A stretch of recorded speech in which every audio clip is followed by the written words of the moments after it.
But at the end of the day, what could I say? I'm here. And that's just that. So anybody else could say what they want to say. And y'all know who y'all is, but anyways. Well, Lil Tim, he got shot also. And I heard he got shitbagged. I don't know. That part, Okay. I don't know. Eventually, and how long ago was this? This was last year. Lil Tim actually had charges dropped. And they cleared him of the shooting. I don't know whether there wasn't enough evidence or maybe one of the police officers shot Von. Do you know about this? You know, not really. I ain't gonna say I don't be on the internet because I be on the internet a lot, but you know, that type of stuff I try to stay away from. It happened. It is what it is. You know, when you... Dude, I don't care about the license plate, dude. I need the bus. Is that Grady down there? I ain't make it to the funeral or none. At exactly 3:20 a.m. at the Monaco Hookah Lounge at 255 Trinity Ave, two groups of men got into a serious fight, leading to both groups exchanging gunfire. 3 people were injured, one being King Von, Lil Tim, and Oblock Louie. King Von was later found dead in the hospital with Oblock Louie, who was watching King Von's back, risking everything to avenge King Von, who was shot dead. Got shot in the head by police while trying to shoot at Quando Rondo's SUV. Oblock Louie risked his life for Von, leaving him with a permanent injury in his head. All right, get on the ground. I ain't moving. Look, got my hands hurt. We're almost here, big guy. You got it. Come on. This is Lincoln Mary 1032. Come on, stay with me. Stay with me. Stay with me. It's crazy to see him conscious while being head tapped.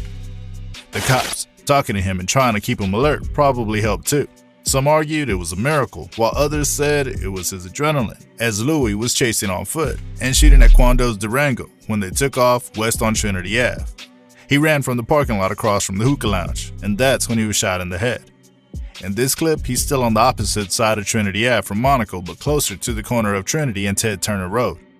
Also, somewhere in the video, the cop was talking to BJ in the back seat, and someone leaned out the passenger window and said, "That slutty laying in front of the car gang." This car was parked in the parking lot directly west of the hookah lounge building. If you can remember, when he got shot, everyone thought he was dead for a good 3 to 5 days. Even he couldn't believe he would make it. Oblock thought he was dead, and then, out of nowhere, boom, he came live on Instagram, showing the stitches on his head and also telling the world that he was alive. If the police weren't there to save him, it would have been a different story that night. Despite his situation that night, there were a lot of comments calling him a bitch for being scared. But on the contrary, others praised him for going after his ops and also gave him accolades for him to think it was the police that shot at him rather than the guy running behind him. While others were happy seeing Oblock Louie to be back at his feet again, some Reddit fans criticized the police for shooting at Louie and letting the real shooters get away. The Reddit fan threw shade at the cops present at the scene, questioning their duty and how they allowed such a tragedy to happen. He said, "How can they walk around like they saved the city or something? No one even interrogated them or anything. They pulled up and shot everyone except the only real threat at the scene. Huh?" The only ninja with a gun that actually committed a homicide limped to his car and drove away, yet a bunch of innocent bystanders got shot and murdered by police. Track, Slutty, and Louie have to deal with that trauma because the incompetent police couldn't even do their jobs correctly. He also went further to state that despite their presence, they never saved anyone, even a lady and a little kid that was at the scene, but rather pretended as if nothing happened, letting the perpetrators get away and hitting Oblock Louie in the head. He said they didn't save anyone, did not neutralize the only threat. Muwap damn near could have gotten killed too, but the cops would have found a way to hit a lady, a 5-year-old and the bouncer, while Lil Tim is out there waving a gun around. I think it's crazy that they got off so smoothly while doing nothing but hitting randoms in the crowd. Take away the fact that it was Oblock. Let's say it was just a regular night, you and your friends went to the club and all you heard was a shooting happening between 2 parties, and you don't know. Imagine if undercover cops showed up, shot you, murdered your best friend, and shot the girl you were with in the head, while the active shooter that started everything drove away. Those same cops walked around like they saved the day. If they didn't have a badge, that would be considered a mass shooting and reckless endangerment. If you really followed the whole story about what happened that night, you would see some sense in what this Reddit fan was saying. However, Oblock will be seen in an interview explaining why King Von punched Quando Rondo that night. Do you know what made King Von walk up on Quando Rondo and start punching on him? I mean, like I said, he gonna be who he gonna be. And he already said when he catch him what he was gonna do. So at the end of the day, I feel like somebody could have said something, but Von just being Von. Yeah. And to be honest, that's really how it went. Here, Louie was able to explain briefly the incident that happened that night Von was shot and killed. We all know that Oblock Louie is a close friend of Chicago rapper King Von and a known figure in Chicago's Oblock neighborhood. Despite receiving a headshot, he was able to make a remarkable recovery, though he experienced lasting health effects. His survival from such a life-threatening incident was seen as extraordinary and gained him respect within his community. November 2020 was seen as a bad day for him, losing his close friend to a gun battle. Oblock Louie spoke about his reaction and feelings in an interview. He expressed a deep sense of loss and sadness over Von's death, reflecting on their close friendship and shared experiences. Louie talked about the tragic cycle of violence that affected their lives and community, acknowledging the pain of losing so many friends over the years. He also spoke about the difficulty of processing such losses, especially as Von's death followed many other friends and loved ones who have been killed. A lot was reviewed by Louie, shedding more light on the psychological impacts that violence has on teenagers in these areas. His resilience, both in surviving his own shooting and in the dealing with the death of friends like King Von, became part of his story. So what was his childhood life like? Louie grew up on the south side of Chicago at 62nd on Calumet Ave. Many people assumed he was originally from Oblock, but that's actually not the case. However, it was because the Calumet was torn down that made him move to Parkway Gardens, also called Oblock. Sad. See, a lot of people, they really think I'm from the O, but I'm really from 62nd and Calumet. Okay. But you know, I'm still Oblock too, but that's originated where I'm from. No, I never once lived in Parkway. Okay. I was just always around. No, I'm really from the Calumet building. But once the Calumet building got tore down, then that's when I came to Parkway. Louie was born into a family of 10, 7 of whom were his siblings, 2 from his dad's side, 5 from his mom's, and a brother older than him. Louie's father wasn't around to watch him grow as he spent his whole childhood with his mom's side. I had 7 siblings. Yeah. Right. 2 on your dad's side and 5 on your mom's side. Yeah, I got a brother too though. Oh, okay.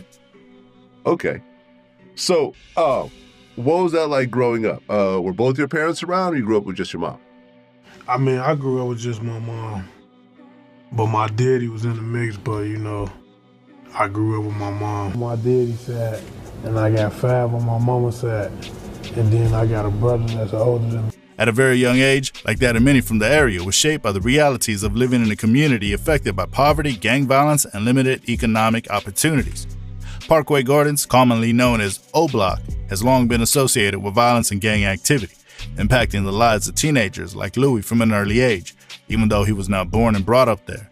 Raised in this environment, Louie and his peers faced challenges typical of many urban neighborhoods in Chicago, where economic hardships, lack of access to resources, and social instability were part of daily life.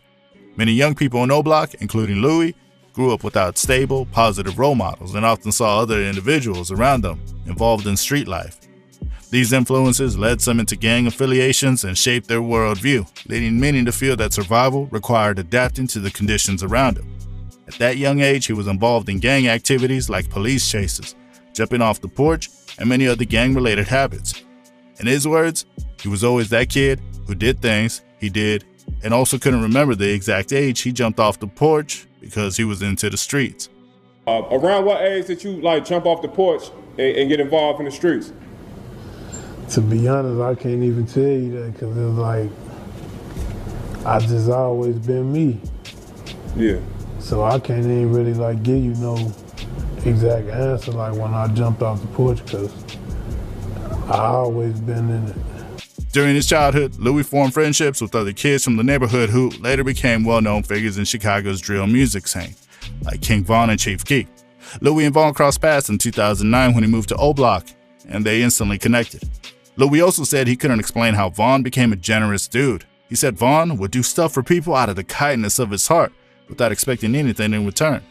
They became close quickly, and Louie also said he didn't know why Von started liking him. It's just really unexplanatory. Like, he did a lot of stuff from the heart, and they ain't really care about if you pay it back or whatever the case may be. So, and then he just took a liking me. I don't know why he liked me, how he liked me, but only he'll be able to. Their bond deepened when Von exited jail and started his music career. They moved together, slid together, and also shared a sense of loyalty and brotherhood together. They also went on trips together and shows with Lil Durk. Oblock Louie also mentioned that he was shocked when Von told him that he aimed to become a rapper. He added by recalling the time King Von joined Lil Durk on a tour. It was fun. It was just like a natural life, like doing shows, going on the road and stuff. Like, that was just his life. Yeah. Things started to make sense for him and King Von until that very night Von was taken away by death, a moment he'll never forget. Let's try to analyze what seemed to have happened before he was shot to death. It was rumored that YoungBoy had a hand in what had happened that night with Quando, but although that may be true, this original situation may have stemmed from YoungBoy. Quando and Von was actually cool.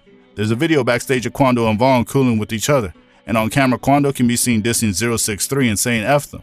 They smoke crack. So how do you think one can go from chilling with him to killing him? During the time King Von got out of jail and said on live about YoungBoy's songs and loved his music. There are multiple lives online you can find of Von singing YoungBoy in the car.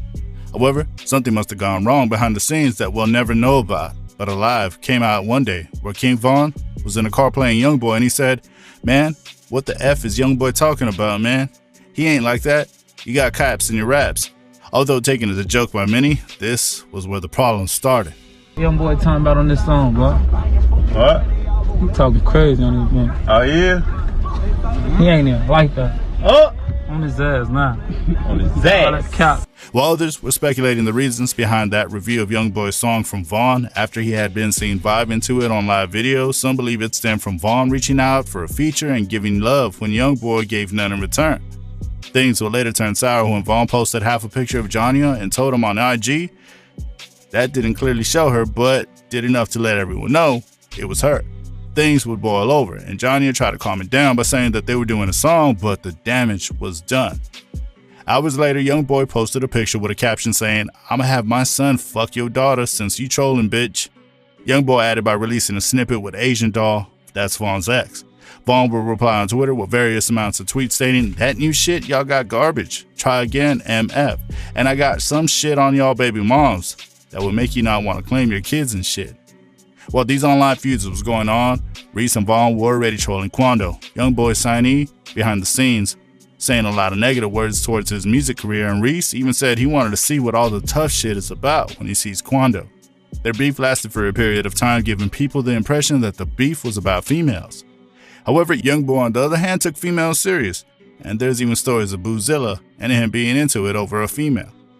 The relationship from there would never be repaired since Von publicly mentioned he messed with Fredo Bang, Sada Baby, and Jada Youngin, who YoungBoy happens to have all issues with. Von would later be interviewed by academics and revealed that he had no music beef, not unless somebody gets killed or something. However, he never knew he would be the one to be killed. After Von's death, people would suggest the beef between YoungBoy and him was real, since he was on live saying "I love it." NBA affiliate Big B was laughing, and just a week before Von was killed, a 4KT affiliate was on live where, in the back, after asked about Von, somebody said he wanted to be a dead troll. Quando Rondo himself didn't exactly make things easier for himself after King's Von's death. Instead, he kept provoking Von's people, practically putting a track on his own back. Quando released a song titled "In the Story," where all lyrics in the song seem like a direct diss to Von and his OTF gang. What's funny is that Quando Rondo's side of his fans were deeply into the beef to see the result after knowing that he was involved in the killing of Von. While on the other hand, generally fans saw Quando's singles as a way of adding more fuel to the tension. Everything got worse seeing the cover art for End of Story, featuring a photo of Quando and Lil Tim from a music video shot taken just before the night King Von was killed. In the song, Quando briefly gave his side of the story, expressing his frustration about the backlash Lil Tim faced for defending him by opening fire when Von was throwing punches at him. He added by explaining the kind of friend Lil Tim is by defending him when he was assaulted by Von. Quando rapped bars like how, in his view, other people's friends would have left them behind instead of defending them the way Tim did for him. He added that if the roles were reversed and he had been the one gunned down, Von's crew of fans would probably be celebrating rather than condemning him. Still in the song, Quando also claimed that Lil Tim was rapping bars like, "Hey, if the shoe was on the other foot, they wouldn't have said he was wrong. Fuck what they say, that's understood. We had to make it home. I put that on the neighborhood before they bust my dome. Lil Timmy riding right or wrong.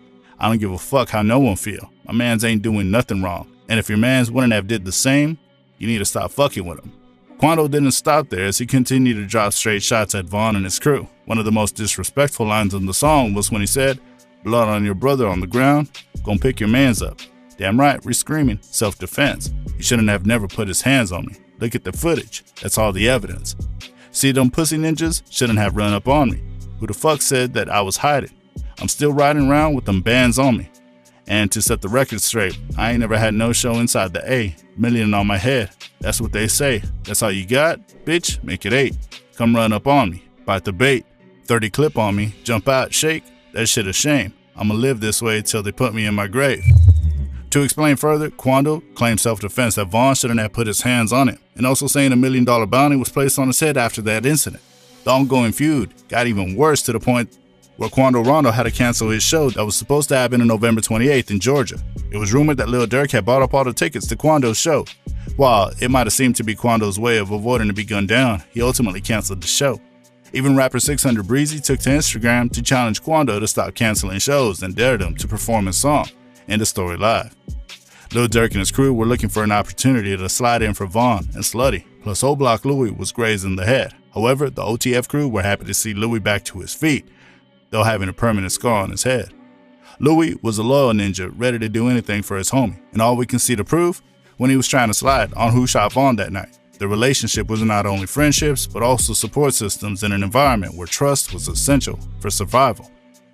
Well, long live King Von and whoever else that was killed that night. For Oblock Louie, thumbs up for trying to save his homies back. So let us know what you think about the whole story of how King Von was killed, Louie taking a bullet for Von, and also if OTF had gone for a get back.